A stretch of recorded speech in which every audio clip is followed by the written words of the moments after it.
Hello everyone, welcome. My name is Davina Works for Advent Broadcast Network, and I'd like to thank you all for tuning in to our coronavirus update report.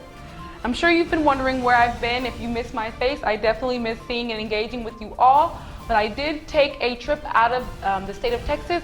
Therefore, I had to self-quarantine for 14 days, but I am back and better than ever. I will ask for your prayers as I hope that I receive no symptoms from the COVID-19 disease. Thank you all for tuning in. Stay tuned.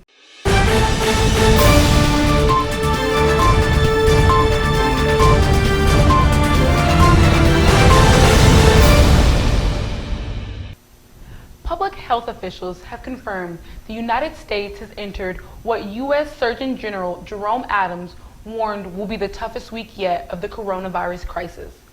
As the nation's death toll nears 10,000, medics on the front line at one hospital in the region that suffered the most here in the States, New York City, say the horrid scenes in their emergency rooms are like something they've never seen before.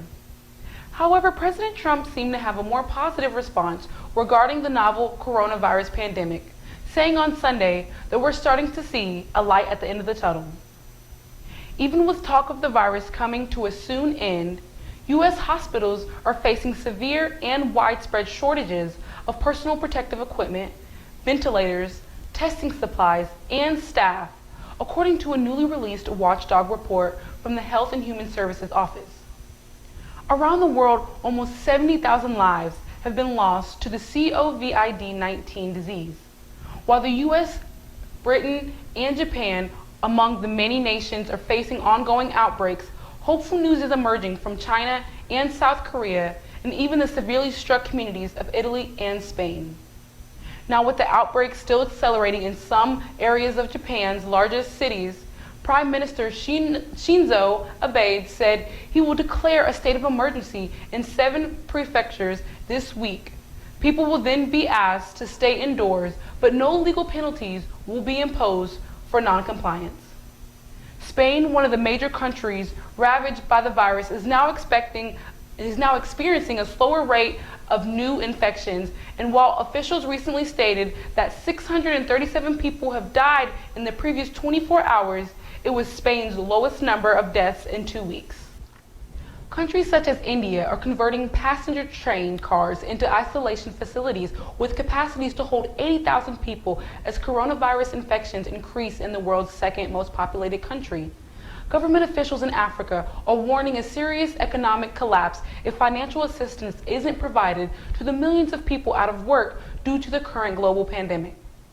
More than half of Africa's 54 countries have imposed lockdowns, travel bans, curfews, and other measures to prevent local transmission of the virus. With some governments revealing they're unable to offer direct support, the fate of Africa's large informal sector could be a prime example of what resources predict will be an unprecedented damage to economies in the development world. Ahuna Izia-Konwa, the United Nations Development Program Regional Director for Africa, told the Associated Press the African labor market is driven by imports and exports. And with the lockdown everywhere in the world, it means basically that the economy is frozen in place.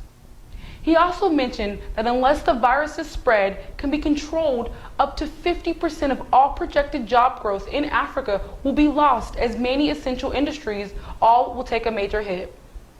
Although many countries are suffering emotionally, socially, and economically, there is some hope in Europe and all over the world, as the coronavirus outbreak could be slowing down as the number of new infections and fatalities have finally started to decrease. For more updates on COVID-19, you can visit the cdc.gov website, call 211, or continue to stay tuned for more ABN updates on the coronavirus. All right, that just about wraps up our coronavirus update report. Again, thank you all for tuning in, and please remember to like, comment, and share this video, as well as follow us on all social media networks, Facebook, Instagram, Twitter, and now YouTube at Advent Broadcast Network. As always, we appreciate your love and support, and remember, if you do decide to leave your home during this time, please stay safe and stay cautious.